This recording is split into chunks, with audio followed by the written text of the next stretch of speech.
Hello students, welcome to my application. तो students, April 2023 okay taxation का paper जो आया था, ठीक है, सेमेस्टर 4 का अप्रैल 2023 में वो हम सॉल्व कर रहे हैं। और जो केटी के स्टूडेंट्स ये देख रहे हैं, ठीक है, जिसका इन सब्जेक्ट में अगर आपका केटी है, और बहुत सारे स्टूडेंट्स जो है जो हमारे कोर्सेज में ज्वाइन नहीं थे लेकिन अभी वो ज्वाइन होना चाहते हैं, तो काफ़ी सारे स्टूडेंट्स ने केटी के एग्ज़ाम के लिए ज्वाइन भी किया, ठीक है। जो हमारी एप्लीकेशन पे कोर्सेज को आप ज्वाइन कर सकते हो मिनिमम प्राइस पे। और ये जो पेपर सॉल्यूशन है उसको आप एकदम से ये मत सोचना कि यही पेपर वापस दोबारा आ जाएगा, ठीक है, ऐसा देखो नहीं होने वाला। लेकिन यहाँ पर आपको कुछ सीखना है कि इस पेपर में आपने जहाँ मिस्टेक किया, अगर वही पॉइंट अगर दोबारा आ जाता है किसी और क्वेश्चन में, तो आप उसको सही कर पाओ। इसकी वजह से ये पेपर सॉल्व करना भी जरूरी है, ठीक है, क्योंकि छोटी छोटी मिस्टेक होती है। अगर ये क्लियर नहीं करोगे तो यहाँ पर क्या हो जाएगा कि आप दोबारा जो एग्ज़ाम दोगे उसमें भी सेम मिस्टेक करके आओगे और फिर आप फेल हो जाओगे। तो बेटर है अच्छे से देख लो पूरे लेक्चर को, ठीक है। मैंने कॉस्टिंग, कॉरपोरेट और स्टेट और जो भी टैक्सेशन है उसका तीन प्रैक्टिकल चैप्टर के मतलब सब्जेक्ट के जितने भी पेपर आए थे अप्रैल में, उसको थोड़े दिन के अंदर आपको सब प्रोवाइड कर दूंगा, ठीक है। कॉस्टिंग का भी पेपर सॉल्यूशन चालू हो गया है, ठीक है, हमने अपलोड करना भी स्टार्ट कर दिया। और ये टैक्सेशन का, ठीक है। और बहुत सारे स्टूडेंट्स जो है जो हमारे बारे में नहीं जानते, वो हमारी टेलीग्राम चैनल को भी ज्वाइन कर सकते हैं यूनिवर्सिटी के एग्ज़ाम रिलेटेड नोटिफिकेशन के लिए, जिसकी लिंक नीचे डिस्क्रिप्शन में दे रखी है, ठीक है। तो चलिए आते हैं मुद्दे की बात पे। तो आपको यहाँ पर शॉर्ट क्वेश्चन में पहला शॉर्ट क्वेश्चन पूछा है, फाइंड आउट इंट्रिंसिक वैल्यू, ठीक है, समझ में आया, इंट्रिंसिक वैल्यू फाइंड करनी है।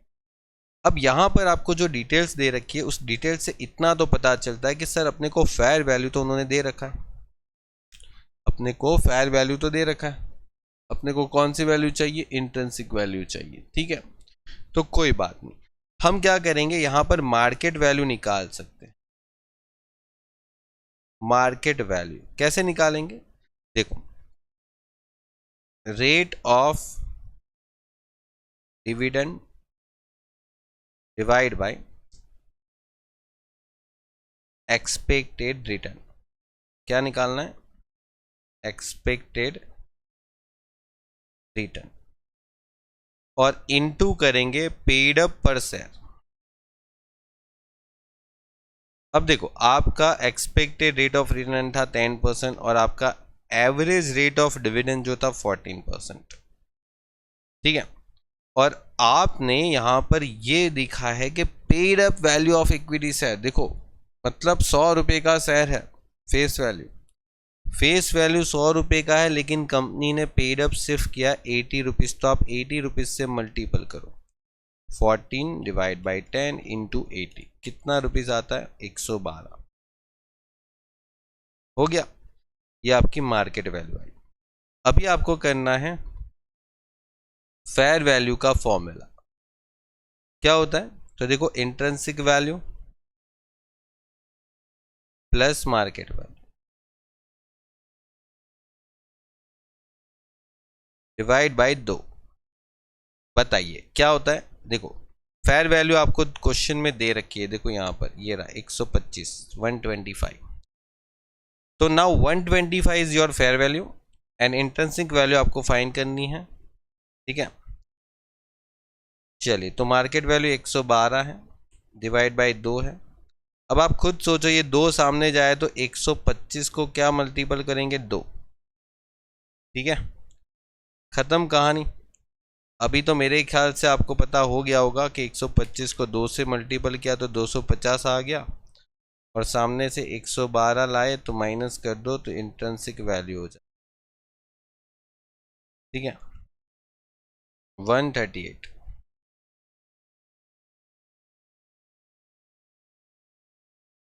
ये आपका काम हो गया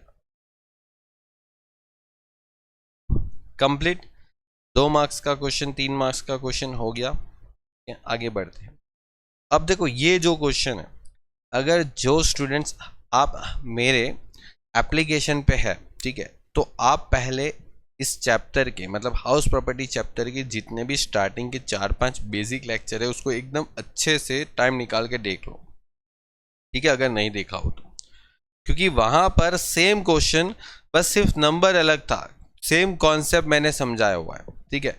कि आपको मैंने बताया भी था कि 40B के हिसाब से आपको कितना इंटरेस्ट लेस करना है, ठीक है, और किस तरीके से कैपिटल इंटरेस्ट फाइंड करना है वो भी मैंने वहां पर आपको बताया हुआ है। तो देखो 40B के हिसाब से आपको यही पूछा है कि लेट आउट हाउस प्रॉपर्टी के लिए असेसमेंट ईयर 2022-23 के लिए कितना इंटरेस्ट डिडक्शन में मिलेगा, ये पूछा है। देखो कैलकुलेट द डिडक्शन ऐसा बोला है, ठीक है। और ये लेट आउट प्रॉपर्टी का है, ना कि सेल्फ ऑक्यूपाइड प्रॉपर्टी का, ठीक है, ये खास ध्यान रखना है। बिकॉज सेल्फ ऑक्यूपाइड प्रॉपर्टी के लिए मैंने आपको एक रूल्स और पढ़ाया था, वो भी एक बार पढ़ लेना, हो सकता है कि इस बार एग्जाम में ये पूछ ले, ठीक है। और लोन जो है वो आपको 10 लाख का बोला है कि लोन हमने 10 लाख का बोरो किया, लेकिन मेन मुद्दे की बात ये है कि लोन इस तारीख को ले रखी है और ये कंस्ट्रक्शन के लिए ले रखी है, तो कंस्ट्रक्शन खत्म होते होते ये तारीख आ जाती है। और ये तारीख अगर आप एक बार देखते हो तो कौन सी तारीख हो रही है, तो तारीख कौन से साल में आ रही है, 2020-21 वाला साल है। देखो तारीख देख के पता लगना चाहिए कि तारीख जो है ना वो कौन से साल की है, ठीक है, इतना तो हमको पता होना चाहिए, ठीक है। कॉलेज में आ रहे हैं, हमें जब यही नहीं पता चल रहा कि ये तारीख कौन से साल की है तो फिर कैसे पता चलेगा। फिर तो आपको फिर मतलब मैं तो बोलूँ कि आपको 11-12 से फिर से तैयारी करनी चाहिए, है ना। क्योंकि तारीख आपको पता है कि 21-22 में आ रही है, 20-21 में आ रही है, तो बोले कि सर 20-21 में आ रही है, ठीक है, ये तारीख है क्योंकि जनवरी महीना है। फिर आपको यहाँ पर बोला गया है कि immediately after the house was let out. अच्छा, जैसे घर रेडी हो गया ना वैसे इस आदमी ने घर को भाड़े पे दे दिया, ठीक है, चलिए। और interest paid till the financial year 2021 और 22, चलिए ठीक है।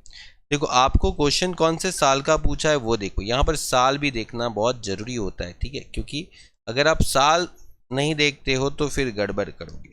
तो आपको असेसमेंट ईयर कौन सा है, 2022-23, और आपका प्रीवियस ईयर कौन सा है, 2021 और 22, ठीक है, बहुत अच्छी बात। अब मुझे ये बताइए कि आपका कंस्ट्रक्शन कंप्लीट कौन से साल में हुआ है। देखो ये रहा सर, कंस्ट्रक्शन इस साल में फिनिश हुआ है, ये रहा हमारा ये वाला साल। अच्छा, तो कंस्ट्रक्शन इस वाले साल में फिनिश हुआ है, ये वाले साल में, ओके। तो यहाँ पर लिखेंगे कंस्ट्रक्शन फिनिश, ओके, या तो कंस्ट्रक्शन कंप्लीट लिख देते, वो अच्छी रहेगा, ठीक है, वो अच्छा रहेगा। कंस्ट्रक्शन, चलिए ये बात हो गई कंस्ट्रक्शन, एक सेकेंड मैंने 2 बार कंस्ट्रक्शन लिख दिया, कंस्ट्रक्शन कंप्लीट। चलिए तो कंस्ट्रक्शन ये कंप्लीट हो गया। अभी मुझे ये बताओ कि कंस्ट्रक्शन कंप्लीट होता है ना, उसके पहले का जो भी इंटरेस्ट होता है वो कैपिटल इंटरेस्ट होता है, ठीक है, मैंने आपको बताया भी था। तो यहाँ पर आप क्या करोगे, देखो सबसे पहले तो आप यहाँ पर लिखोगे कि डिडक्शन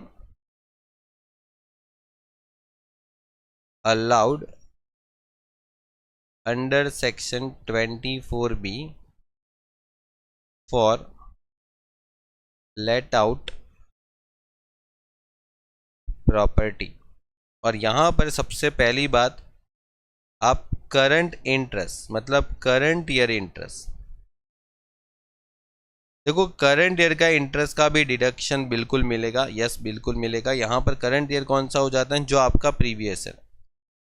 21-22 में कितना इंटरेस्ट आपने पे किया, तो बोले कि सर 21-22 में तो मैंने पे किया था ये रहा इंटरेस्ट 60,000, 60,000, तो 60,000 का तो आपको कंप्लीटली डिडक्शन मिलेगा। चलिए सर ये तो बात हो गई।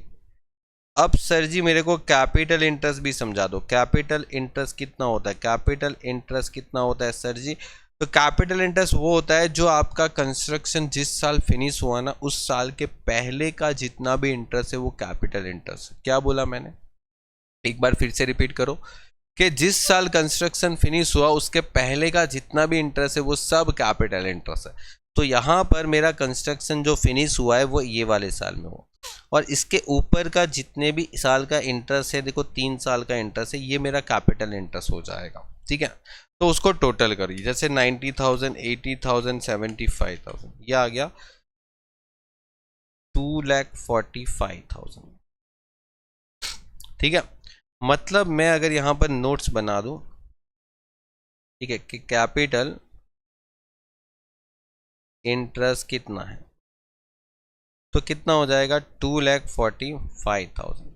और आपको पता है कि कैपिटल इंटरेस्ट जो है ना वो 5 ईयर में डिडक्शन मिलता है, 5 ईयर में। कब से? तो from the date of construction complete, ठीक है, from the year of construction complete, sorry, from the year of construction complete. मतलब आपका जो कैपिटल इंटरेस्ट है वो आया 245। अब रूल्स ये कहता है कि 245 को 1/5 करो। ये क्या कहता है? रूल्स कहता है, मैं नहीं बोलता हूँ, ठीक है, ये रूल्स है कि इनकम टैक्स वाले बोलते हैं कि अगर कैपिटल इंटरेस्ट आपका है तो आपको 1/5 करना है और इसको अलाउड करना है इन 5 ईयर। ओके, तो अगर मैं इसको डिवाइड करूँ तो 49,000 आता है। और ये 49,000 जो डिडक्शन अलाउड होता है कौन से 5 ईयर में होगा? तो बोले कि जिस ईयर आपका कंस्ट्रक्शन फिनिश होता है उधर से 5 साल तक आपको इसका डिडक्शन मिलेगा। तो पहला साल तो ये हो गया, दूसरा साल ये हो गया, ठीक है। तो यहाँ पर 20-21 से मिलेगा, मतलब ये हो जाएगा allowed as deduction in 2020, 21, 21, 22, 22 and 23, 23 and 24 and 24 and 25। ठीक है, ये 5 साल आपको इसका कंटिन्यूसली डिडक्शन मिलता जाएगा, 5 साल, ठीक है, 1 2 3 4 5। तो यहाँ पर तो हमारा साल अभी कौन सा चल रहा है? 21-22 का प्रीवियस ईयर चल रहा है। तो आपको यहाँ पर 49,000 का डिडक्शन मिल जाएगा, ठीक है, बिना कोई शर्म किए। तो ये आपका हो जाएगा टोटल 1,09,000। ओके सर जी, ये हो गया मेरा क्वेश्चन कंप्लीट। देख लो, जो पूछा था वो हो गया। ओके, जो पूछा था वो हो गया। देखो, हर चीज़ को एकदम डिटेल में समझना है। आप क्वेश्चन चाहे 2 क्वेश्चन कम कर लो, लेकिन जो कर रहे हो ना वो क्वेश्चन जल्दी जल्दी में मत करो, ठीक है। बहुत सारे स्टूडेंट मैंने देखा है बोलते 50 क्वेश्चन कर लिए मैंने, 60 क्वेश्चन कर लिए, फिर भी पेपर में फेल है, ठीक है। लेकिन वो लोग क्या करते हैं? सिर्फ क्वेश्चन कंप्लीट करते हैं, 50 कर लिए, 60 कर लिए, ऐसा नहीं होता ना। अगर आप 20 क्वेश्चन भी करो ना या 10 भी करो ना, लेकिन उस 10 क्वेश्चन को भी पूरी एकदम अच्छे से करो। मतलब आप उस 10 क्वेश्चन में इस तरीके से प्रिपरेशन करो कि जिसमें इस चैप्टर के रिलेटेड हर कुछ समझ सको, ठीक है। ऐसा नहीं कुछ रट्टा मार के जाओ और कुछ आए नहीं वहां पर, ठीक है। चलिए आगे बढ़ते। अब देखो, इस क्वेश्चन की बात करें तो यहां पर पहले एक बार रीड कर लेते, ठीक है। क्या बोला? On 31st 8 2021 Kaushal retire from the deep limited of Surat. He has received 12 lakhs as a gratuity, okay, and from 1/9/2021 his pension was fixed at 18,000 per month by company. इस तारीख को उसने बोला 1/2/2022 he received 2,40,000 as a commuted pension which was 60% of total commuted pension। ठीक है, देखो यहाँ पर क्या बोला कि वो जो पेंशन रिसीव कर रहा है ना वो उसके टोटल पेंशन का 60% रिसीव कर रहा है। मतलब ये जो पेंशन रिसीव कर रहा है ना वो टोटल जो पेंशन होता है ना उसका, उस टोटल पेंशन का 60% पेंशन उसने रिसीव कर लिया और वो रिसीव हुआ है 2,40,000, ऐसा बोला है। देखो यहाँ पर, तो मेरे को जानना है भाई टोटल पेंशन क्या होगा उसका, ठीक है, टोटल पेंशन क्या होगा इस बंदे का। तो चलिए भाई इसको टोटल पेंशन में कन्वर्ट कर लेते हैं। ये डिवाइड किया 60% से। सर जी मेरा टोटल पेंशन हो जाएगा 4 लाख रुपए। मतलब आपका टोटल पेंशन होता था 4 लाख रुपए, उसमें से आपको सिर्फ 60% पेंशन मिल चुका, अभी भी 40% पेंशन नहीं मिला जो आपको मिलेगा। लेकिन यहाँ पर देखो बात क्या है पता, इस आदमी ने अपना जो जॉब है उससे रिटायर कब हुआ था? देखो इस तारीख को रिटायर हुआ था, तो इस तारीख को रिटायर हुआ था, उसके जस्ट दूसरे दिन से उसका पेंशन स्टार्ट हो गया, ठीक है, वो भी 18,000 महीने के हिसाब से। मतलब देखो अगर मैं सोचूं तो मेरा सितंबर महीना अक्टूबर महीना, नवंबर महीना, दिसंबर वाला महीना, और जनवरी, और फरवरी, और फिर मार्च। ठीक है, आपको पता ही है कि हमारा मार्च में तो अकाउंट का जो टैक्सेशन का जो ईयर है वो कंप्लीट हो जाता है, तो मार्च से ज़्यादा अपने को बढ़ना नहीं है। अब देखो, इस आदमी ने 18,000 पेंशन लिया, लेकिन पता है वो 18,000 पेंशन उसको जो मिल रहा है, उसके बाद उसने क्या किया था, इस तारीख को क्या किया था, पेंशन जो है वो कम्यूट करवा लिया था, वो पेंशन कम्यूट करवा लिया था। अगर आपने मेरे कोर्स को ज्वाइन किया है ना, तो आप कोर्स में जाके पहले पेंशन वाले टॉपिक को एकदम अच्छे से कर लो, क्योंकि मैंने आपको बोला भी था, अगर आप सुना होगा तो पेंशन पे मैंने बोला था उस टाइम पे कि पेंशन पे क्वेश्चन आएगा ही आएगा, और पता है आया भी, देख लो। और मैं बता देता हूँ, चलो पेंशन वाला टॉपिक अगर चलो आपको बता देता हूँ। देखो ये वाला पेंशन वाला टॉपिक मैंने पढ़ाया भी था, ठीक है, ये हमने मेरी नोट्स से मैंने आपको बोला भी था, ठीक है, मैंने बोला था इससे थियरी आएगी या तो इससे क्वेश्चन आएगा, और क्वेश्चन आ गया, थियरी नहीं आई। ये पेंशन हो गया, उसमें बोला भी था अनकम्यूटेड पेंशन, ओके, और फिर बोला था कम्यूटेड पेंशन। और अनकम्यूटेड पेंशन फुल्ली टैक्सेबल होता है। कम्यूटेड पेंशन में मैंने और चीज़ बताई थी कि कम्यूटेड पेंशन में अगर गवर्नमेंट एम्प्लॉय को मिलता है तो टैक्सेबल नहीं होता, लेकिन अगर नॉन गवर्नमेंट एम्प्लॉय को मिलता है तो हमें क्या करना पड़ेगा, तो हमें देखना पड़ेगा कि ग्रेजुएटी रिसीव्ड किया है, ग्रेजुएटी रिसीव्ड किया है तो आपको कितना मिलेगा, 1/3, कितना मिलेगा, 1/3 का क्या मिलता है, एग्जेम्पशन मिलता है। और अगर ग्रेजुएटी रिसीव नहीं किया है तो 1/2 का एग्जामिशन मिलता है, ओके। और देखो मैंने आपको जो 18,000 वाला क्वेश्चन था ना, 18,000 वाला जो क्वेश्चन था, जो आपको क्वेश्चन में पूछा, मतलब एग्जाम में पूछा है, वो एग्जैक्टली यहाँ पर उसके जैसा एक क्वेश्चन मैंने खुद लिखवा के करवाया था, देख लो आपके सामने। और ऐसा तो नहीं है ना मैं अभी लिख के बता रहा हूँ, ये आप एग्ज़ाम देने से पहले ही अगर देखोगे तो मेरे कोर्स में कब का अपलोड है, ठीक है, 6-7 महीना हो गया इस चीज़ को। तो यहाँ पर सेम क्वेश्चन पढ़ाया था, सिर्फ नंबर्स अलग है, देख लो, ओके। ऐसा सेम क्वेश्चन मैंने पढ़ाया था, ठीक है। यहाँ पर आपको क्या बोला है, फिक्स 2,000, आपको एग्जाम में 15,000 पूछा था, 60% पेंशन क्या हो रहा है, कम्यूटेड हो रहा है, सब कुछ पढ़ाया हुआ था, ठीक है। ऐसे थोड़ी है कि हमारे स्टूडेंट्स के इतने अच्छे अच्छे मार्क्स आए, ओके। चलिए तो बढ़ते हैं आगे अपने क्वेश्चन के ऊपर। तो यहाँ पर कहने का मतलब ये है कि अगर आपको पेंशन मिलता है, ठीक है, तो ये देखो कि पेंशन जो हर महीने मिल रहा है, उस हर महीने मिलने वाले पेंशन को क्या बोलते हैं, बताओ, अनकम्यूटेड पेंशन बोलते हैं, ठीक है। तो यहाँ पर टैक्सेबल पेंशन, ओके। और ये भी ध्यान रखो असेसमेंट ईयर आपका कितना है, 22-23, ओके, ये हर साल चेंज हो जाता है, ओके। यहाँ पर अनकम्यूटेड